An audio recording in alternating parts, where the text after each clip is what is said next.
our guest for this morning is in the studio. He is a lawmaker, a lawyer. He is the spokesman for the Mount Kenya region. He wants to be Kenya's 5th president. He is currently the Speaker of the National Assembly. And we said second in line of succession, not third. Second. Second. Yes. Okay. The Honorable Speaker, Justin Muturi, thank you very much for joining us. Welcome to the Situation Room. Thank you very much. This is a lovely room, as you can see, with, peace-loving Kenyans. We taxpayers. What else? Why are you looking at me like that? Is it Kenyans? Yes. Eric, you've started to be on a roll. Go on. Yeah. What else are we? More adjectives, yes? Voters. Yes. That's important. Now that is very relevant, right? Voters in the room. Mr. Speaker, we call that the hot seat where you seated. And why we call it the hot seat is because we like to welcome our guests and give them that seat and have a good conversation with them. And we warm it up for them, especially when they come this early. Consider that breakfast served. Karibu sana. Thank you very much. Asante. This is breakfast. This is it. This is by the end of this conversation, you'll have had full course breakfast, and you'll be raring to go for the rest of the day. Asante. Now, Mr. Speaker, you have served as Speaker in the 11th and now the 12th Parliament. This is no mean feat.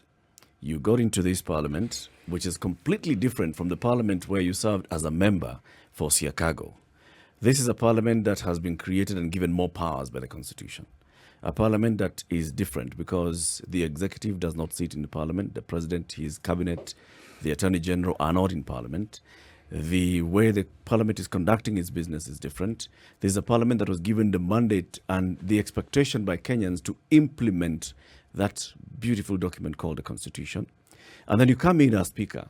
You have more members of Parliament this time than there have ever been. This is a bicameral, so you have other colleagues on the other side called the Senate, and you have to know how to relate with those. All those balls in the air, and then Justin Muturi is told, now, take over. You're the head of the National Assembly. How was it for you, and how has it been so far? Let me say, thank you very much for that question. I think it's very good to try and understand where I've come from. Indeed, as you said, I had served in the previous Parliament under the former Constitution as a backbencher first, and a front bench member of the opposition as a whip in the 9th Parliament. Yes. And I must say, this current dispensation was a great shock to me and to very many of the members who had been there in the past. Reason being, we were used to having ministers. And I think when ministers were in the House, they tended to bring some element of decorum and respect. And I think it's because, politicians, being what they are, especially those from the governing party, and even those from the opposition who wished to be poached, always looked forward to arbitration or an occasion when they could be tapped from being backbench into the front bench, or from being in the opposition into the governing side. We remember we witnessed those things during the 7th, 8th, and 9th Parliament. Yes. So here we are. We come. We were used to the 222 members. And as you rightly and correctly said, the Attorney General, among key officials of government, was in the House. And today, we find ourselves, there's nothing like that. You're all alone. You're all alone on your own. And we are 349. New system. There's certain things you're not supposed to do without consultation with the other house, something which was completely alien. And even when we used to benchmark in those in the former years, we never did care too much about to understand how two houses operate from one precinct. So there we are. We are thrust into those situations, but we must make what we may out of it. And therefore, we start with members asking questions because the standing orders which had been crafted assumed the former system. Where you would ask questions, a member would ask questions, question would be directed at the cabinet minister, who would then come to the house armed with all the information and of course even for supplementaries. But now the question is asked and who has to respond? The chairman of a committee. Yep. The chairman of the committee doesn't sit in the executive. In fact, he is not given any more information than the one he is reading. Just in case for the member who has the question as supplementaries and others. Yep. So there we are. And we sit around. The chairman of the committee, as the case may be, reads out an answer, or the vice chair. And the member who asks the question rises in their place and, as usual, issue courtesies. And the speaker, I want to thank the chairman for the chairperson for the answer he has given. But Mr. Speaker, I wonder whether the chairman lives in this country or he's just landed from outer space. And then all hell breaks loose because now the person who's being challenged, he just read something that he was given. I said, but how can my colleague start making such statements about me? You see, and you as a chair, remember you also have some reputation you want to protect. Yes. So you are being almost ridiculed about something you have no control over. Right. You see, when the ministers were there, if something like that happened, the minister would very quickly call his peers and the others. What kind of answer did you give me? This is embarrassing me. But now, the chairperson is not in the executive. In fact, he hardly has any meetings with the cabinet secretary from who has actually signed the answer. Yep. So we found ourselves in a very, very strange operating space. So with the strangeness of that space, was it then more difficult to conduct government business? Indeed. I think, even from the executive point of view, they started also saying that, look, you are harassing us, you as parliament. But because you see now, both the chairpersons and members of committees and other members say, look, the constitution says parliament or any of its committees can summon any person to come and give information or answers. So members are saying, no. And the chairs of committees are saying, no, look, we must summon those people to come here. Then the executive are saying, look, we are not members. The constitution has said that cabinet secretaries who shall not be members of parliament. Yes. So I said, but then how is parliament supposed to summon any person? A cabinet secretary is a person, isn't it? Yes. So we go to the Attorney General, and the Attorney General says, look, you see, we cannot come to the House. And then, of course, some members also pick some story that had been given in some debates in America as to when they were debating whether cabinet secretaries in the U.S. Can come to the floor. And then we found that they had said there in America that the floor of the House is such a hallowed place, it may not be contaminated by the presence of unelected officials, and therefore kept out. So we are in... you cannot have strangers. As it were, yes. So we are between a rock and a hard place. However, Mr. But Speaker, we had to craft something to get some middle ground, and that's why now I came up with a situation whereby the members would be allowed to read out their questions, and then the questions are referred to a particular committee, which committee then would invite the cabinet secretary to come and now respond to that committee. Yes. But see, this system, that process is not very convenient because the people don't always get to know that cabinet secretaries are appearing before committees to respond. Unlike in the past when all answers would be read in the plenary and everybody would be there watching and enjoying. So, but somehow we've continued to navigate the situation in that manner. Mr. Speaker, you're saying that this is still a work in progress. I believe so. I believe it is work in progress because, when we finished our new office block, in which we have provided about 16 committee rooms. Yes. We intend to have them, covered live. All those 16 or so committees to be covered live, so that on occasions when ministers or cabinet secretaries, as case may be, appear to respond, Kenyans are able to see that indeed their members are working. As it is, this system doesn't quite show that members are doing something. You remember those? I don't know whether any of you remember something we used to listen to many years back called Leo Katika Bunge. Yes. People, Kenyans used to know that their members They can are hear their MP the MP asking the minister and engaging the minister. Today, they say, no, these ones were elected and they went to sleep. But, Mr. Speaker, don't you think maybe it's we're just caught up with, we gave ourselves a constitution and a new system of doing things, but we are still stuck in the old way of doing things? Because I get a sense that even by saying that Parliament shall be as independent and as, delinked from the executive as it is, we're also saying that we're giving more powers to the committees of Parliament, so that the committees of Parliament will do a lot more and in-depth interrogation of issues. But also probably in the issue of oversight and representation, we ought as voters, as all of us citizens, start looking at things differently. An MP does not necessarily represent me when they stand up and say, Mr. Speaker, I rise to ask question number 2 on the order paper.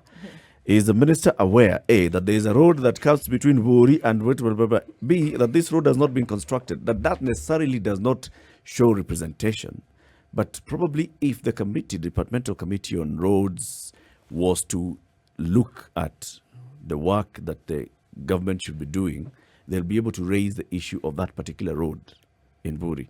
Maybe we're still stuck and we ought to have found a way of moving forward.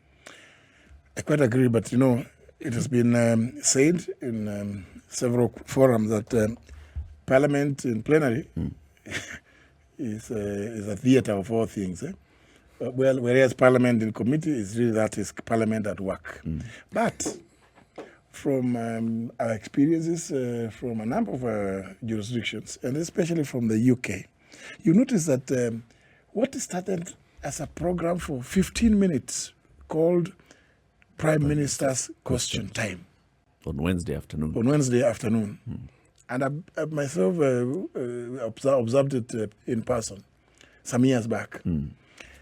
It was pushed to 30 minutes, and they're thinking of still increasing that. Reason? Because the country likes that theatre, that drama of the Prime Minister being grilled, as it were, put to task to explain certain things, and so people feel, now we can see our members are working. So if in such developed democracies as Britain, people still like that, are we not a bit too ambitious in taking the presidential system, which, of course, as you know, the American system wanted to be move as far away from that control of the king.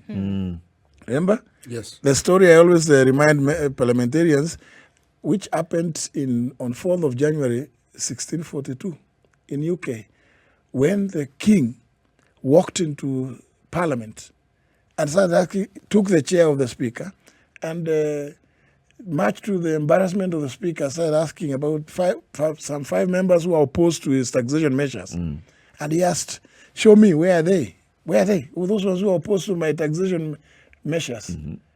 And the Speaker, James Lenthal, almost on his knees, almost supplicating, said among other things, may it please your Majesty, in this place, I have no eyes to see, no ears to hear, no tongue to speak, except as directed by this house, whose servant I am.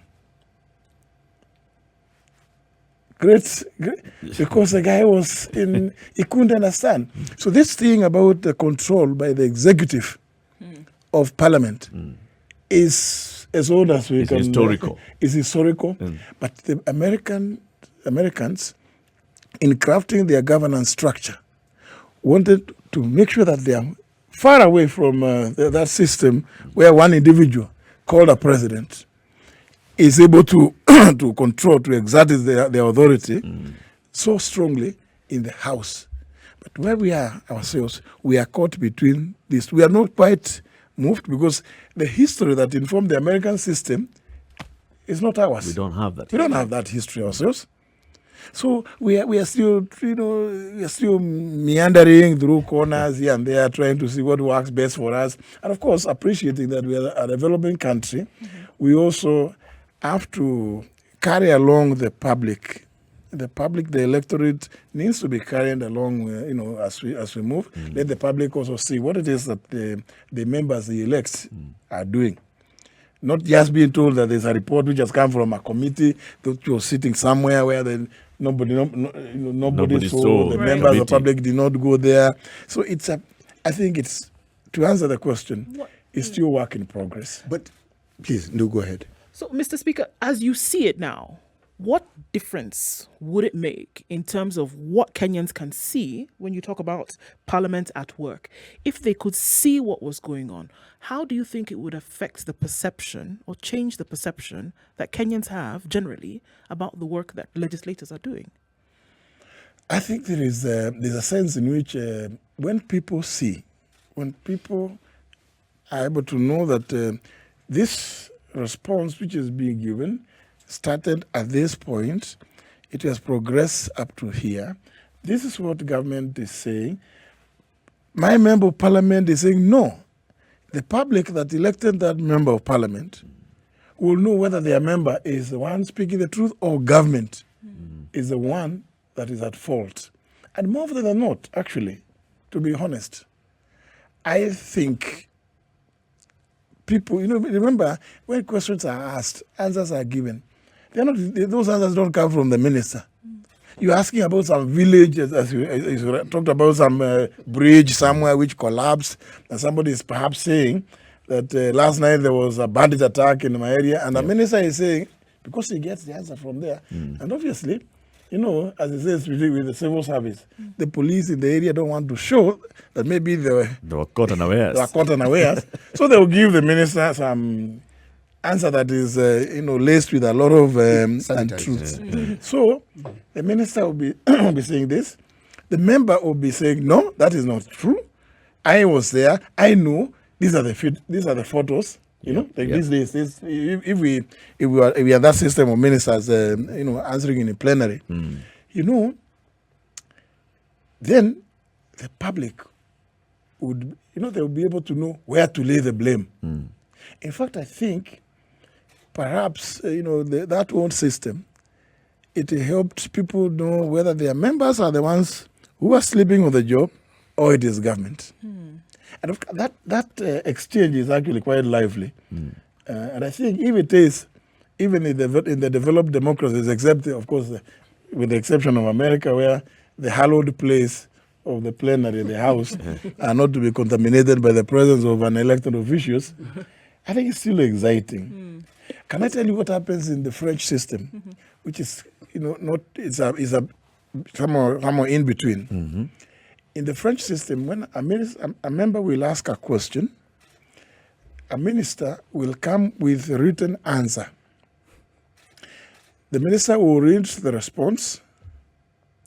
There will be no supplementary question, which is now a bit too timid. Yes. Then the minister will be, in most cases, applauded by their side of the divide, and booed By the other side. by the opposition, and the matter ends there.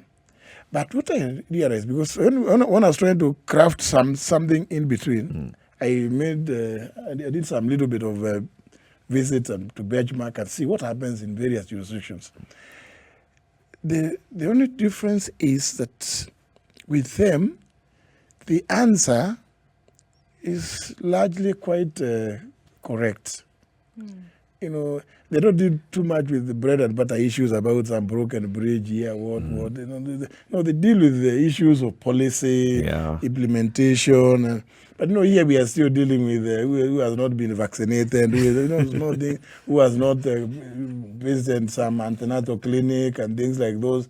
Very, very. Some clinic has not been built, has no medicine for 3 weeks. So that's the difference I noticed, that largely, the levels of accuracy are much, much higher than we it see is. here. Meaning their level of accountability. Absolutely. I didn't want to go exactly. That's exactly what I meant. But then, Mr. Speaker, if we just look at that and look at the history of what was happening then, and I hear exactly what you're saying in terms of the people want to see representation at work. And this is representation when their member is asking the government questions and pushing for answers. But also we just used to see assistant ministers who are their colleagues in Parliament are the ones who largely will come to answer the questions, or their colleagues who are ministers who are the ones who are answering those questions. So the banter would just be a lot of banter, but not much meat in terms of delivery. If somebody has asked about the same thing we're saying, so somebody has not been vaccinated somewhere and the assistant minister comes and says, yes, Mr. Speaker, I rise to respond. Yes, I'm aware that there is a health center here. There was supposed to be a vaccination drive. However, it has not happened. However, we promised that it was going to happen. It just ends there. I feel it was just taking up too much of valuable parliamentary debate time on this banter and theatre, as opposed to just getting actual deliverables of Parliament. Actually, because of my experience in both systems, that's why today I have a committee on implementation. I borrowed the idea during my first term in Parliament from some workshop that I attended with the late George Anyona.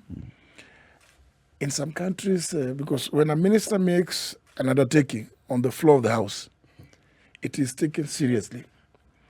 I noticed, and when we came, we made a report with the late Anyona about what we discovered as happening in other jurisdictions. That a minister just can't come and give a casual statement saying that government is going to do this or the other. Within some specified periods, that minister will be facing the appropriate or relevant committee of the House to go and say, yes, you undertook to do this. You said this has been done. We are going with you to the situ, like the situation room now. Yeah, they would go. So that's why even in the current system, when I came back and when I now became Speaker, I found it had not been brought through. I said, no, this I left. Remember there's a time I was not in Bunge for 5 years. So I realized, no, I must implement. It still happens. And it's a very good accountability mechanism. Because what you've just said is correct. Of course, assistant ministers would come and read, just like the chairman. They would come and read a statement because they are no authority to sign. They would read a statement that an answer that has been signed for by their ministers. But the difference was, in the event it was a complex issue, you would see on what we call the civil servants benches, some technocrats there. Just in case he is put to task by the member who raised the question. And remember, it's not just that member. Even the Speaker would give other members 2, 3, 4, depending on the nature of the question, some chance to interrogate what the minister has said. But also, during those days, question time would go up to 3:30. Parliament used to sit in the afternoons up to 6:30. So it would go up to 3:30, which was 1 hour, where you will have done all the other preliminary issues about prayers, motions, notices of motion, and all the rest, plus questions. So it was not, I don't think whether it was really, I can't say it was not proper time wasted. I can't say it was time wasted. I think there was value. Okay. That interrogation, when a minister is being pushed to the wall, and you see what happened, the speaker retained the residual authority also, even in that system. In fact, not as much as today, because I don't. I'm not the one that is sitting or presiding during questions in various committees. But at that time, the speaker had residual authority, even because you're not also just there as a speaker. When members are saying that answer is unsatisfactory, as a speaker, and the member requests that the speaker, I don't think whether the House should accept, because the question, once it is asked, becomes the property of the House. So Speaker would also exercise his authority and tell the minister, in appropriate cases, the answer you have given is certainly not satisfactory to the House, and I'm directing that within the next 2 or 3 days, depending on whether it was an ordinary question or a question by private notice, to bring an answer that is satisfactory. Let me just say here, one minister I singled out during the 9th Parliament was the Honorable Mother Karua, when she was Minister for Water. The Honorable Mother Karua should get those responses from our technocrats. She would read it. She would read the answers herself against the question, and on her own volition, if she is not satisfied, she will call the member asking the question. She said, "This is what I've been given. I have read it. I don't feel convinced. What is your view?" And the member will say, no, this is surely. Mother Karua would call the relevant officers. Give me this, what the member says, this. In the next so many days, I want the appropriate answer. Right. If we have not done this as government, can I know that we haven't? I don't want to go and cheat the House.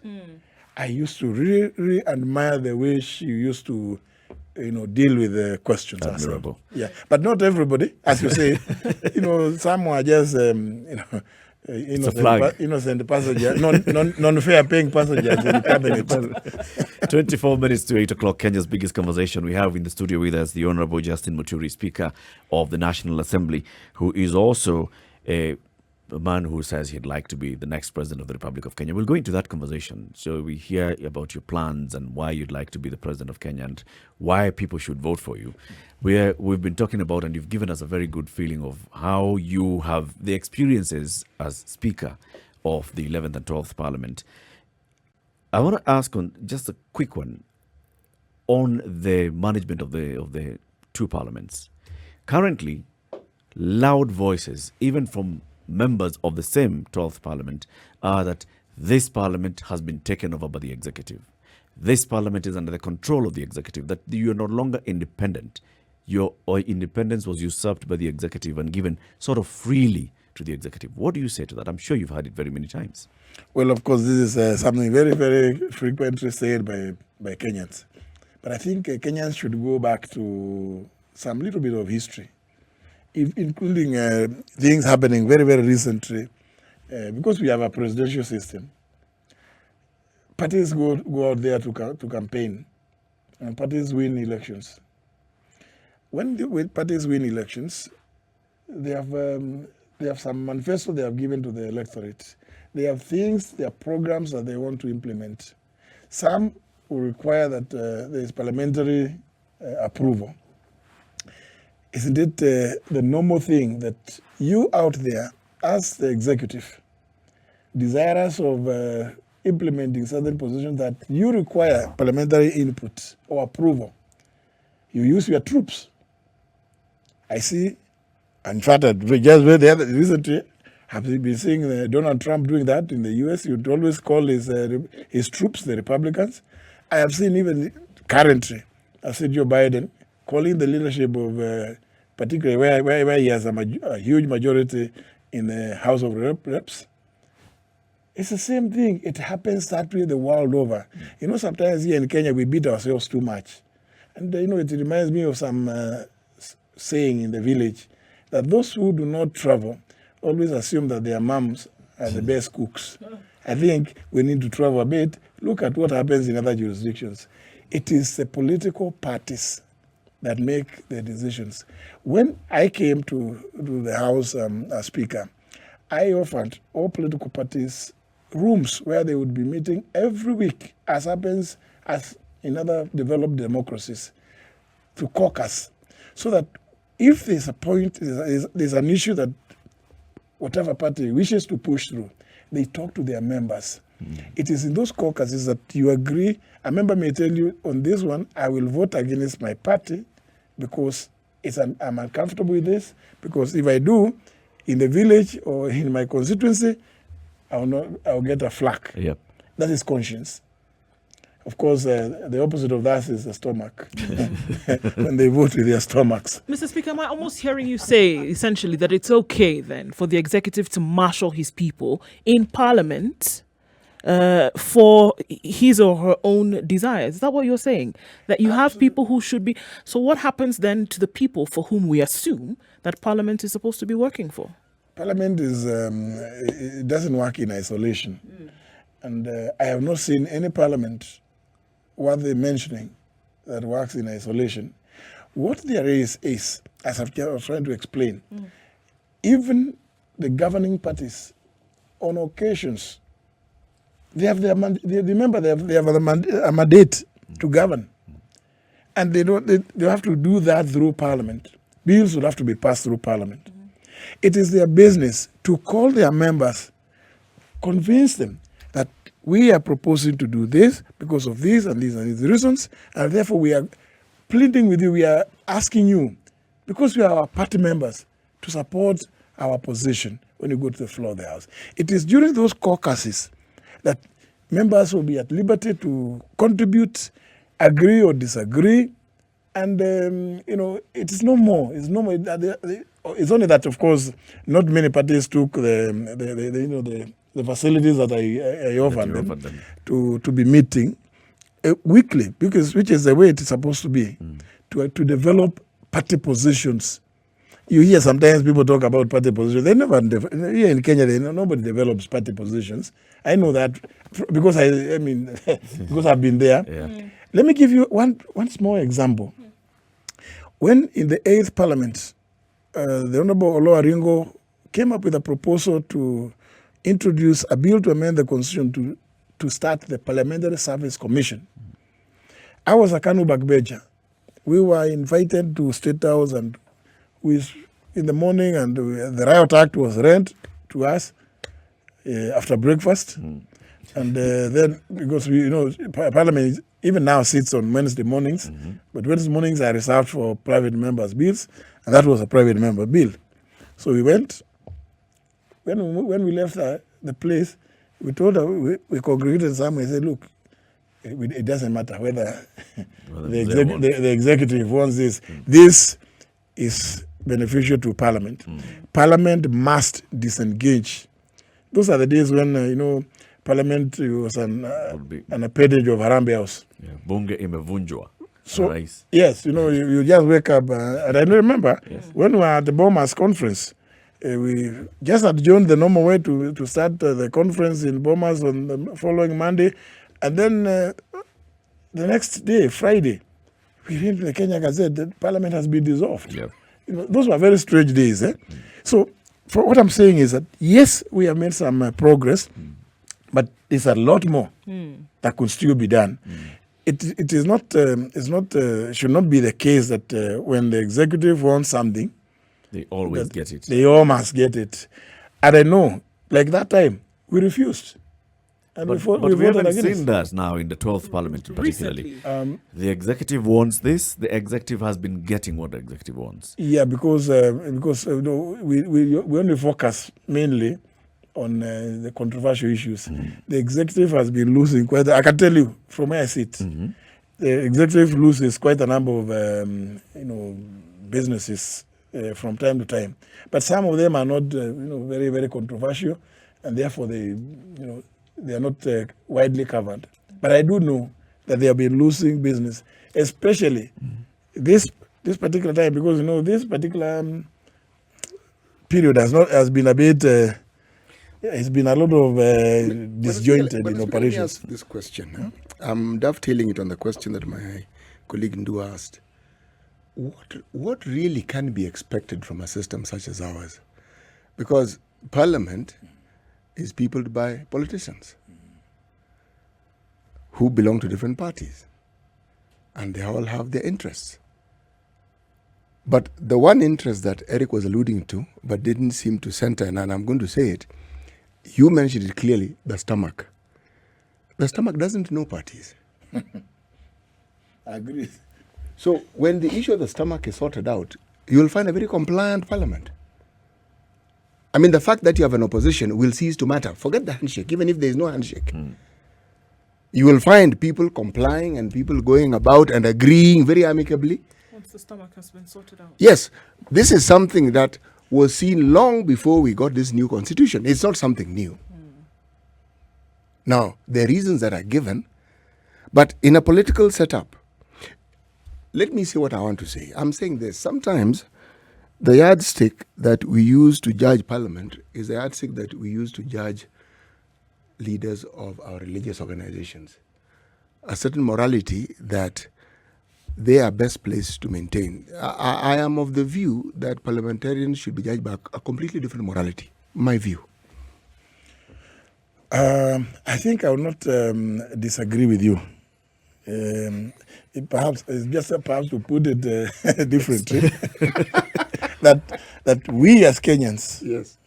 get as good as we bargain for. Yeah?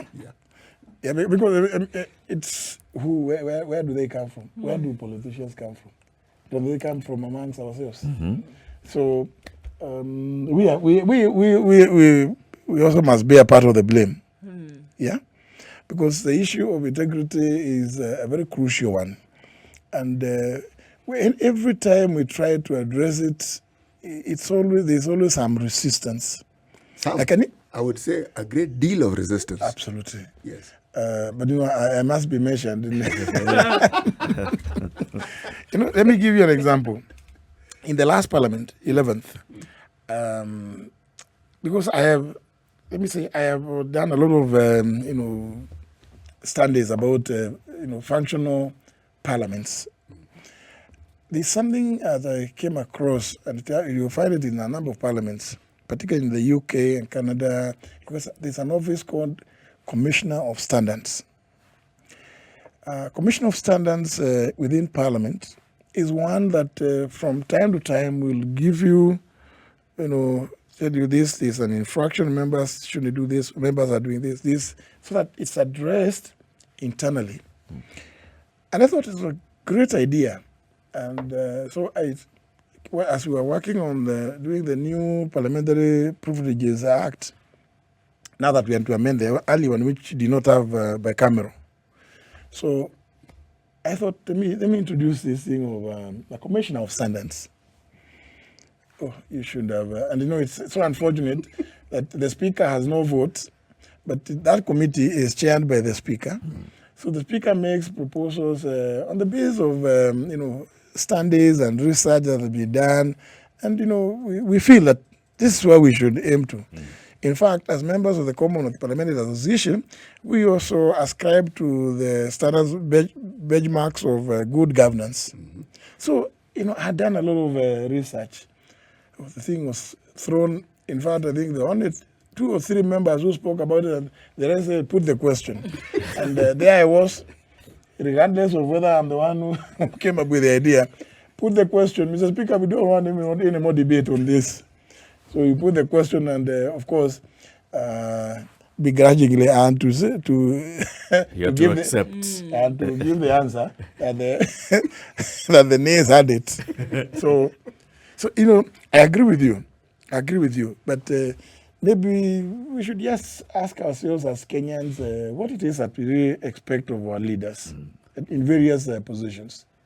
No, I would ask the different question, Mheshimiwa, when I speak. I would ask, what is it that we are willing to do as citizens to hold our leaders accountable? You should ask that question in a public rally, and and I will see what happens. The answer will be different. Now, Mr. Speaker, you want to be president. Yes. In this whole system, the system of the Kenyans that you're describing, the system of the politicians that you're describing, the entire environment, how different would your government be from what we've had before? And what would make it different? Let me start with this. That having been, a member of parliament and now doing 2 terms as speaker, I have seen a lot about what happens or what ails our government. Indeed, it is in Parliament that the reports year in, year out of the Auditor General is brought. And at some point, I was also chair of the Public Investments Committee. There are 2 committees that consume those reports. You make reports, infractions, this has happened, but parliaments the world over just make recommendations.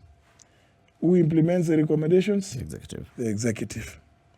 I think I will start. That's the first point to start because, this country is, one would have to really be burying their hand in the sand not to appreciate that we are in deep, deep trouble. Mm-hmm. It cannot be business as usual that over 30% of public revenue at both levels of government goes to waste. You'd have to begin by tightening our belt because it is governance that we must address. Governance. And sit with experts. Sit with experts and agree that we cannot allow this to happen. If we say like we're not saying the proposal to increase the revenues going to the counties to 35%, what prevents us from doing it today? What prevents us from giving that is there's so much that goes to waste. Even as we budget, it looks to me obvious that even as we budget, we know 30% of what we are budgeting will go to. We budget for that waste. We budget for that 30%. Supposing supposing we are less than this. Yeah. Can you imagine what that would mean for this economy? I can imagine. And that's why every time we have that question here, we tell ourselves, this parliament is a budget-making parliament. So all those things that you're saying start from parliament as well. They participate, the whole budgeting of corruption is also taking place in parliament. When parliament receives a report from the treasury and says we want to spend 2 trillion shillings, weeks later the treasury comes and says we want to spend 3 trillion shillings, and parliament does not put questions to the executive. How can you just willy-nilly just wake up and increase 600 billion shillings in your budget? Don't you see that the problem maybe is instead of being president there where you're dealing with tightened parliament? Let me say this. As I've just said, anybody who is elected into the office of president has his troops in the house. Yeah? Mm-hmm. So that this linkage, what has been identified by Parliament, and in fact, I must give credit to this new constitution, because and maybe people may not know that, may not always listen to what I say. I have, since the 11th Parliament, challenged my committees that please, you pass budgets. 3 months down the road, there is a report from the controller of budget. Please, and those reports come. They come to me. I distribute them to all the committees, all members. I tell them, please, because very soon somebody will be coming here with making requests for supplementary. Mm-hmm. Yeah? Can you go through that? And if you see control budget is saying, no, look, this has gone to waste. Stop. Why doesn't it happen? Well, are you saying it's the same because control is coming from the executive yes, through the membership? So it is important that out there, as the executive, that's where you must begin. The Riot Act must begin from there, and that Riot Act will not.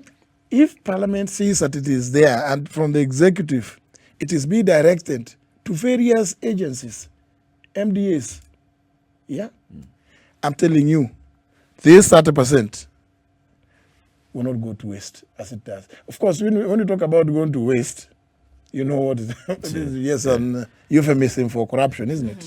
So, I mean, it doesn't go to waste. It doesn't go to the work it was intended for. It doesn't doesn't go to go the into. It dump doesn't sites. go into some Dump site place, somewhere. dump site, Dandora. Hospital. No. It goes into people's pockets. Yeah. Would you be prepared, though, Mr. Speaker, to obviously do this very difficult work of then, number one, rallying your troops and to being in an uncomfortable enough position to root out, if we can just plainly say, the corruption that stops governance from happening properly in this country? Absolutely. And that's why I said I gave that small example of desiring to establish that commission on standards for members. Because let me tell you, we have so many good laws in this country. It is how we implement them. What prevents a meeting of the three arms of government Actually, tell us what prevents. for a week? And just like we said, we spent workshop. Take a We retreat. are meeting with one agency here, and there, but not everybody is there. Let us know. Why is it that when things are identified here, nothing seems to happen? So that we begin addressing that. Those who say that they have not been given the wherewithal to play their part, we address that. But we don't seem to be doing that. We complain that this has gone to waste, but that's about all. It looks like Parliament itself, and of course this is something that I know some members don't like hearing, but let me say it here.